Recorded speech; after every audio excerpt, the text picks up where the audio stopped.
is the Happy Scientist Podcast. Each episode is designed to make you more focused, more productive, and more satisfied in the lab. You can find us online at bitesizebio.com/happy scientist. Your hosts are Kenneth Vogt, founder of the executive coaching firm Vera Claritas, and Dr. Nick Oswald, PhD, bioscientist, and founder of Bitesize Bio.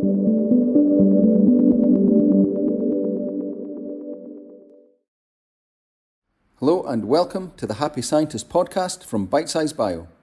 If you want to become a happier, healthier and more productive scientist, you are in the right place. I'm Nick Oswald, the founder of bitesizebio.com, and with me, the driving force of this podcast, it's Kenneth Vogt. I've worked with Ken for over 7 years now with him as my business mentor and colleague, and I knew that his expertise could help a lot of researchers, and that's how the Happy Scientist was born. In these sessions, we'll hear mostly from Ken on principles that will help shape you for a happier and a more successful career. Along the way, I'll pitch in with points from my personal experience as a scientist and from working with Ken. And today, we'll be talking about the difference between choosing and deciding. So let's bring in the man himself. Kenneth, how are you today? Doing great, Nick. How are you? I'm good. So I want to go straight to the elephant in the room. When you listen to that title, the difference between choosing and deciding, he says, are you thinking, those are synonyms? They mean exactly the same thing. What is he talking about? Well, this is the thing about language. We can use language to communicate, or we can use language to obfuscate. That is the problem with words. You, Nick, could have a meaning for a word, and I could have a completely different meaning. So, like, I'll give you an example of something. The two words, happy and joyful. Now, some people would say those mean the same thing. Now, some people would say, oh, no, they're completely different. Happiness is based on conditions, whereas joy is doesn't matter what the conditions are. And then somebody else will say, oh, I agree with that concept completely, except I use the words in the exact opposite. That is, that joy requires conditions and happiness doesn't. And you're like, oh, man, how are we ever going to communicate with each other with the burden of the English language? this million-word language that is its purpose is precision. You know, there's over 3 times as many words as the next biggest language. And yet we still have trouble getting things across. So and I have an answer for you on how to do that. It's to make an agreement about definitions. Now I realize you can't get the whole world to agree on any word, but whoever you're communicating with, if you can set a baseline, like, look, we're all going to agree that when we say this is what we mean. And that's what we're going to do today when it comes to the difference between decisions and choices. And I mean all the words we use of this. So there's decision and choice. There's decide and choose. You know, the verbs or the nouns. We're going to lay down a definition for both of these things, and we're going to point out the difference between them. And we're going to point out the difference of why it matters. Now, the fact is that you're going through your career, and you have to make both decisions and choices. There are things that have to be determined, and that applies to both of these concepts. And it's a big part of your job. And even if you're not a manager, you are actually responsible for a lot of these particular determinations. And because you are at the very least managing yourself. You're not a fry cook at McDonald's. So there's a lot more going on in your world. And I know sometimes you may feel like, I don't know, I feel like the guy making fries has got more leeway than me, but it's not true. You're being too hard on yourself. There's a lot there that you have to do with this. So let's break this down. I'm going to start with decisions, because decisions are the things you encounter the most. And decision is what I would call a data-driven activity. So what happens is, you look at the facts that are available to you. And then based on processing those facts, you determine the best thing to do. That's how you decide. You look at the facts. Okay, I want to make breakfast. But we don't have any eggs, but we do have milk and we have Cheerios. Okay, I guess I'll have cereal. That's a decision. You looked at the facts and said, well, I can't make bacon and eggs because I don't have any eggs, so I guess I'll have cereal.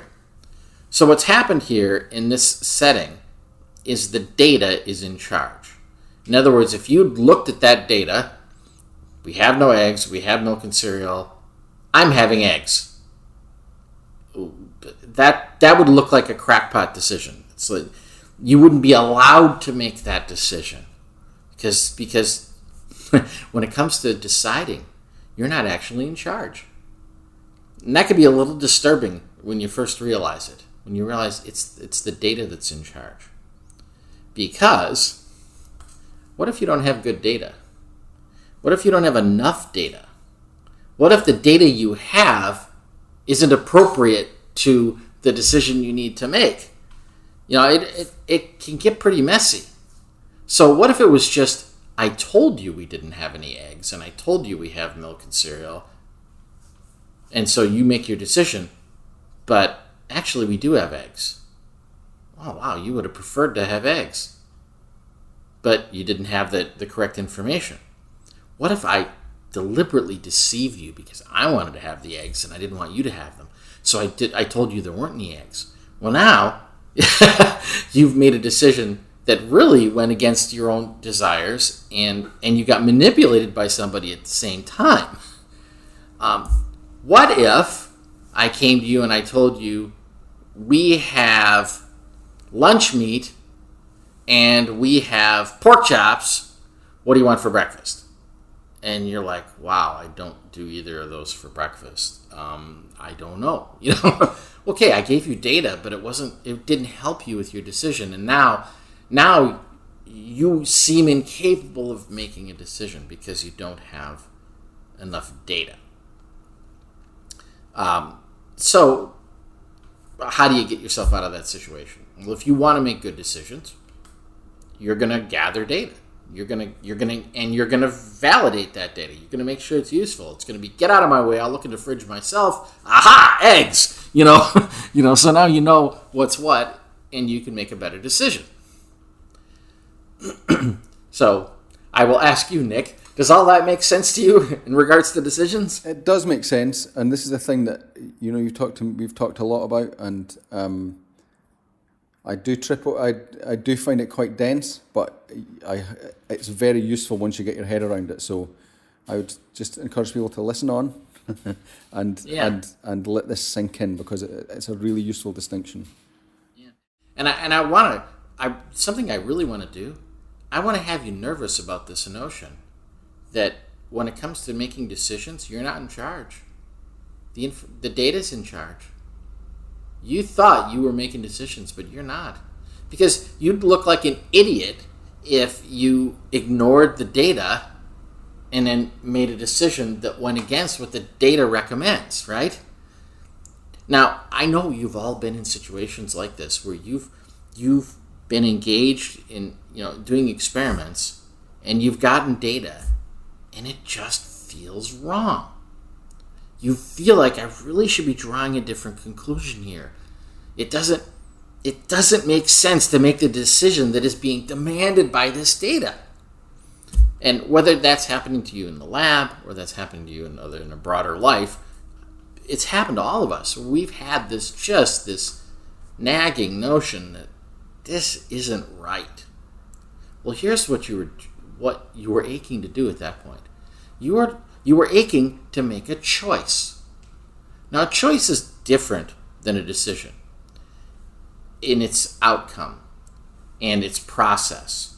It's not different in its environment, though, because just like with decisions, there's data available, and it behooves you to go get it. See, because when you're making a choice, well, what do you need? You need to know what your options are. So Because when it comes down to making a choice, you choose between your options. So you have to know what the options are. Now, options, of course, are not all equal. Sometimes some options are downright odious. And you're like, wow, I know that's an option, but I sure don't want to go that way.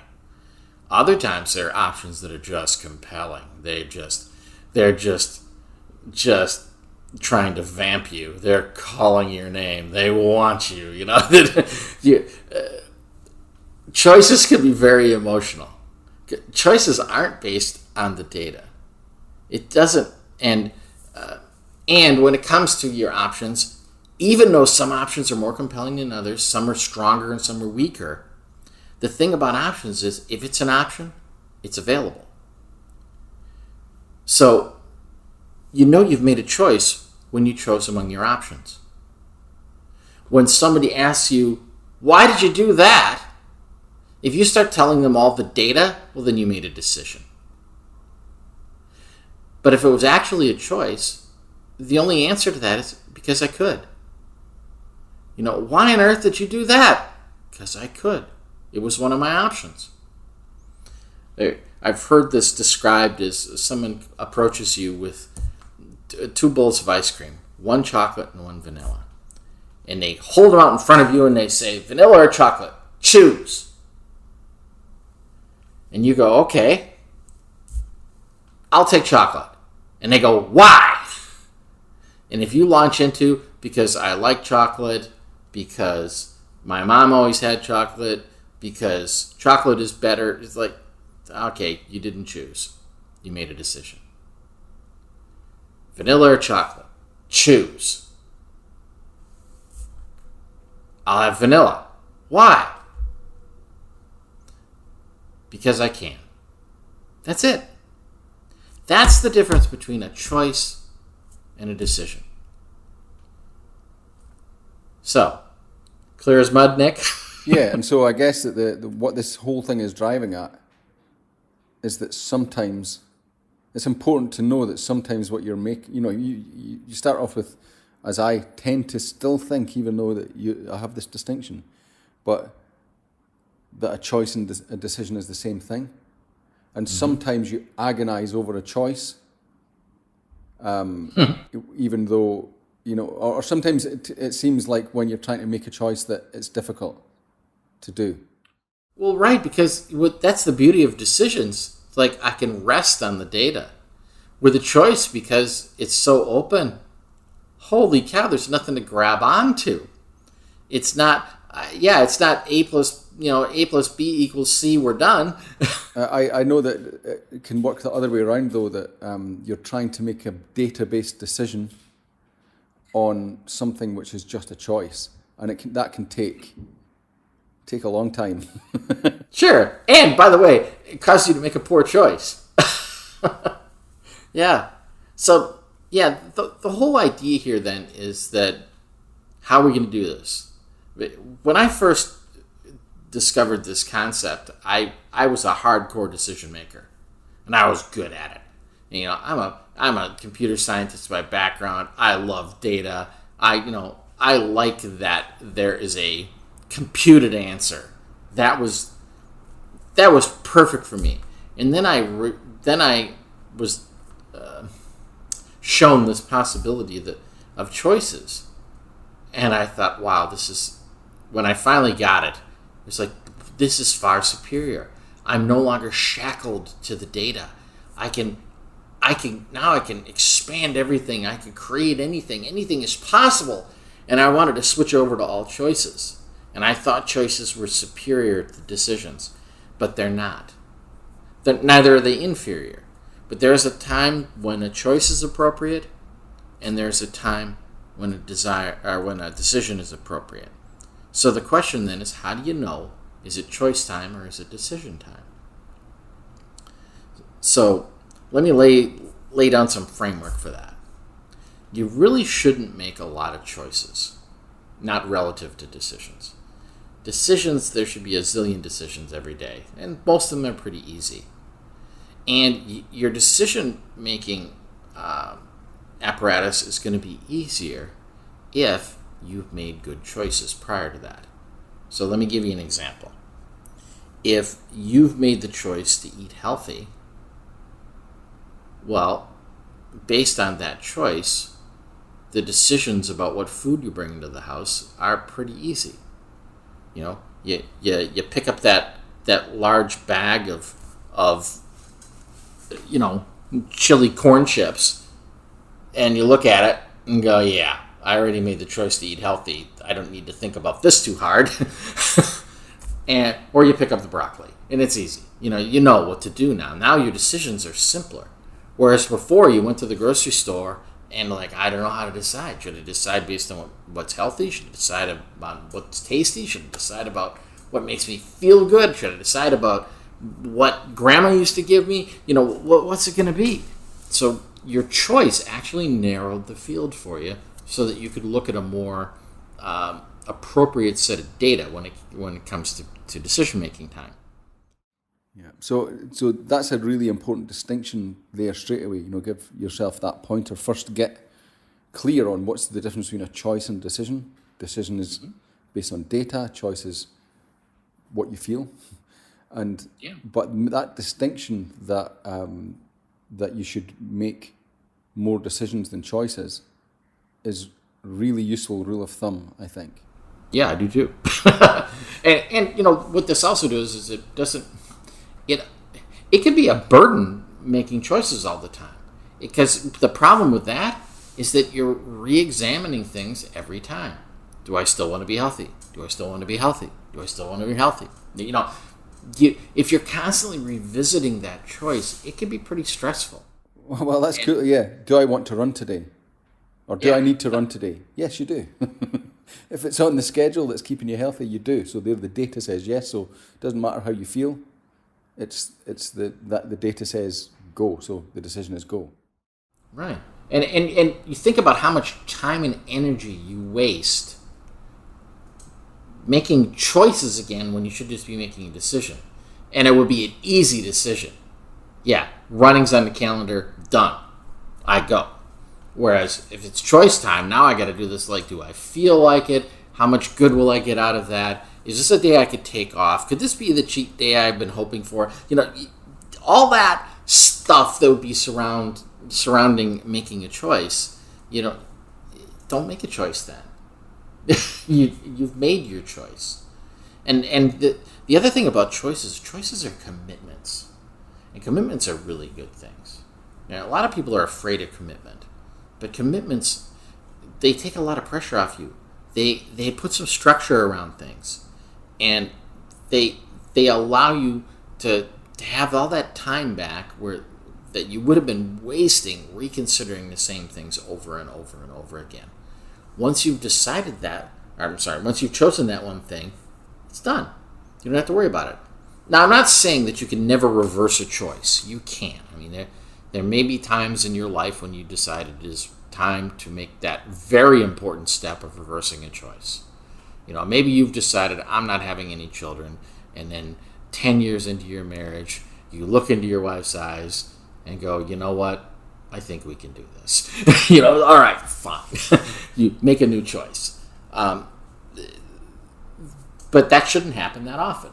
You shouldn't be making new choices all the time, especially if it's altering a past choice. So, we've talked here then about how choices will inform your decisions because they create a structure, but it also works in reverse. And decisions support your choices. So when you decide to once again show up for work on time, it helps your career. And that's why you made that choice. I'm going to be reliable, and I'm going to be somebody they can count on at the office. And now there you are, being that person and continually making small decisions along the way that are now supporting that one choice you made. And you look down the road and you realize, when I chose to be reliable, when I chose to be professional, when I chose to be the person who will put his hand up when they're looking for volunteers, when I chose to take protocols seriously, when I chose to be an example to younger subordinates, when I chose to be a mentor to younger subordinates, all of those things are feeding into a career that's going to expand and that you're going to be far more satisfied with and enjoy more. So I've left Nick dumbfounded back there. I'm just in agreement with everything you say. I mean, I think that, again, just opening your eyes up to the fact that there's a distinction between these two things is highly useful in getting used to what the distinction is. Yeah. And so then, yeah.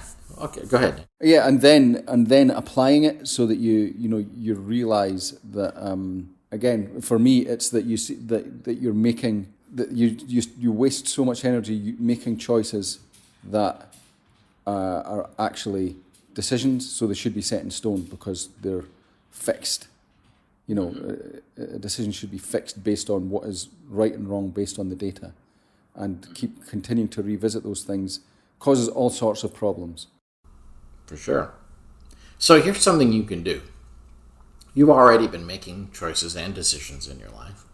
Is you can do a little post-mortem on this and look at things and say, was that a decision or was that a choice?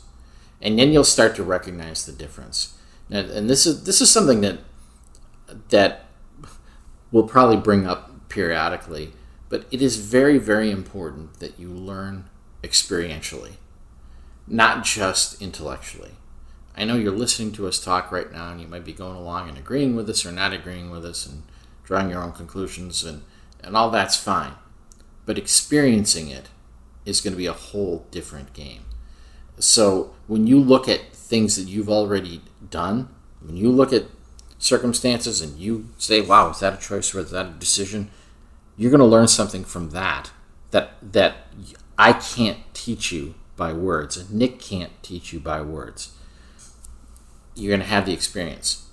And if you've already had an experience, it would be a shame for you not to have learned from it. So look back. But then take this forward then too and realize in any given moment, is it time for a decision or is it time for a choice? So, and you can look at it from two standpoints. Like, is this the time to do this or not? The or not is important. Is this a bad time to make a decision? Is this a bad time to make a choice? You'll see stuff like that too, because sometimes that's the more important question. So for instance, when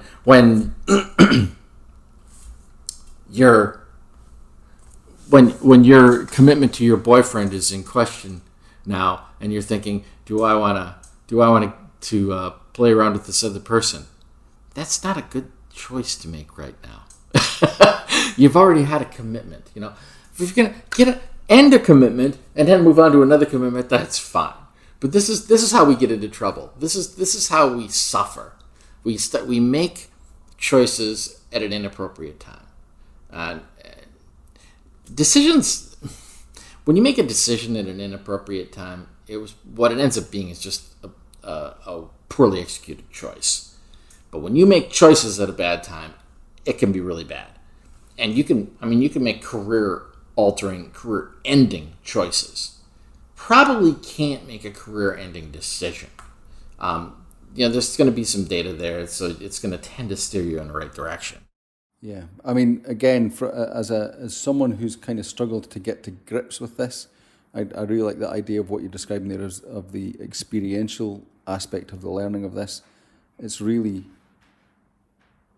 just pay attention to when you're making decisions and when you're coming to crossroad points, and pay attention to whether what you're doing is making a decision and whether you make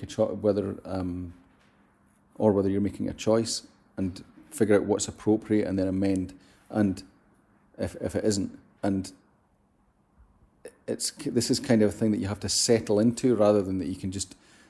For me, I have to listen to this about 10 times before this starts to sink in, but most usefully, it's something to just go in and sink into everyday life, just apply it, and then it'll start to become more second nature.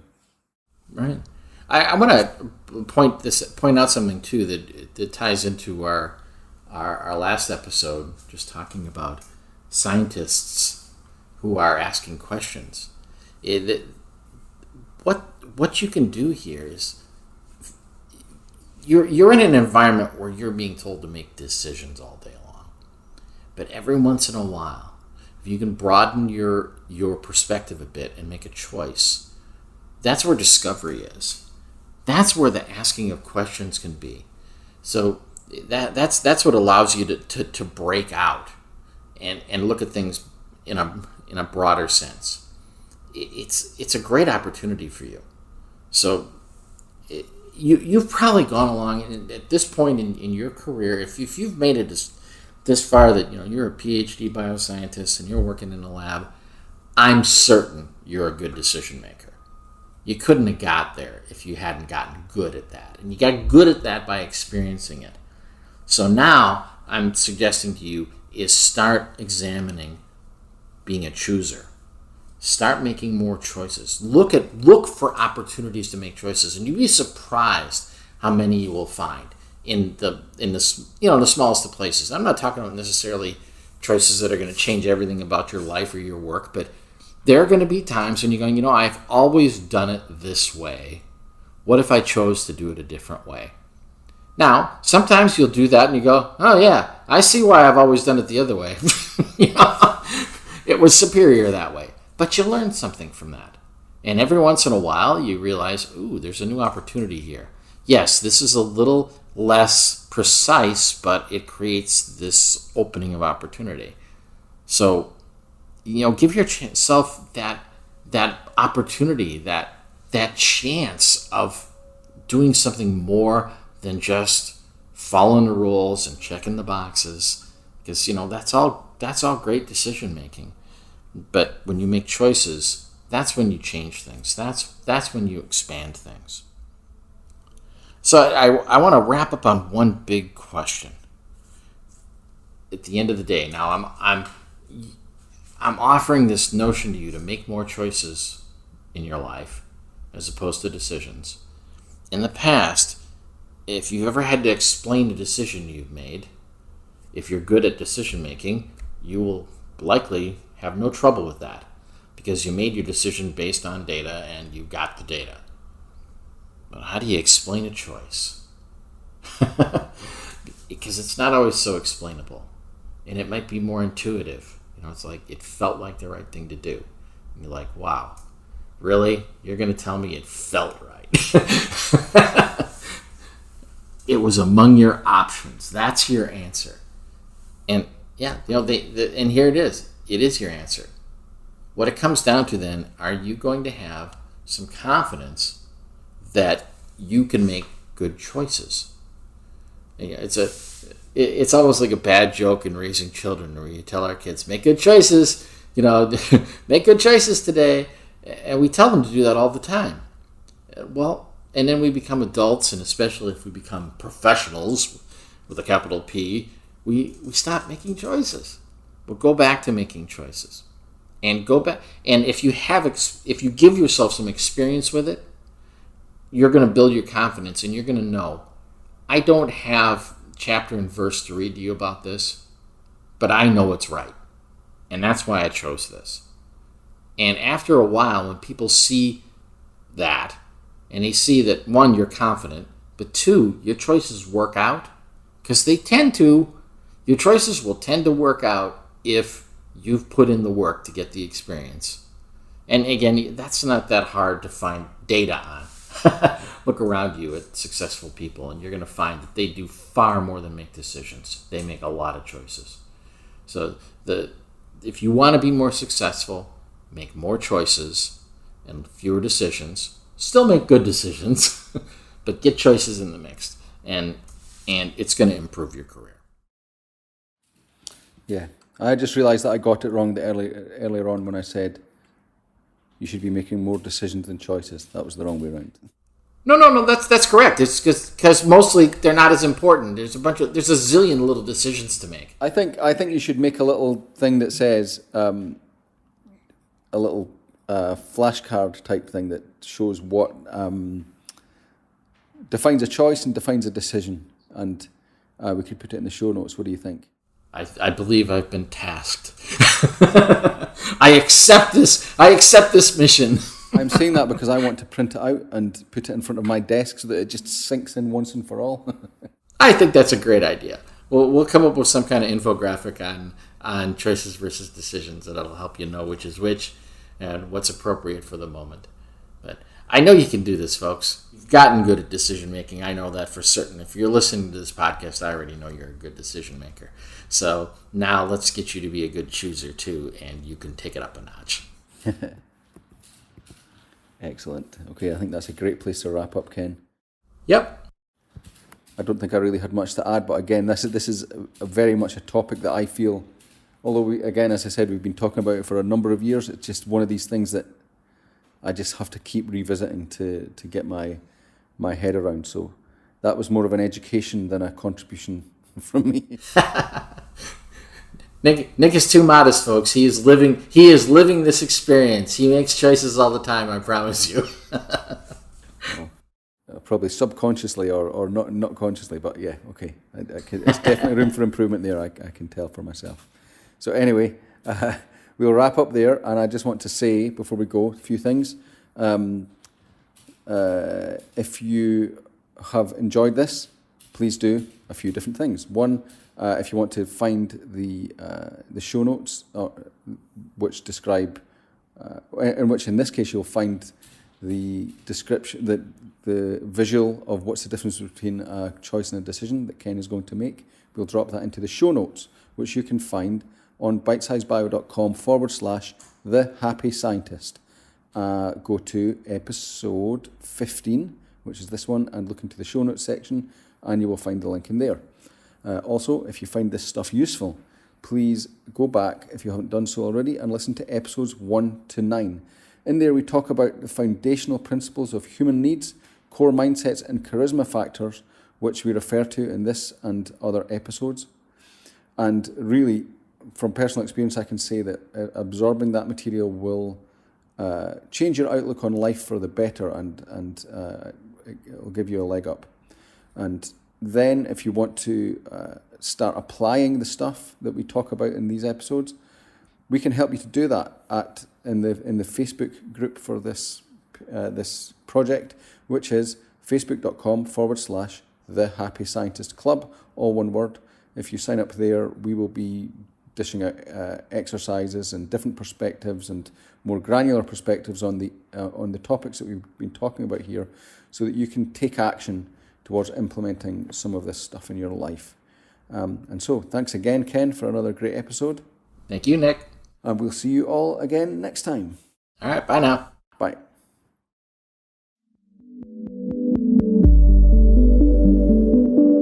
The Happy Scientist is brought to you by Bitesize Bio, your mentor in the lab. Bitesize Bio features thousands of articles and webinars contributed by hundreds of PhD scientists and scientific companies who freely offer their hard-won wisdom and solutions to the Bitesize Bio community.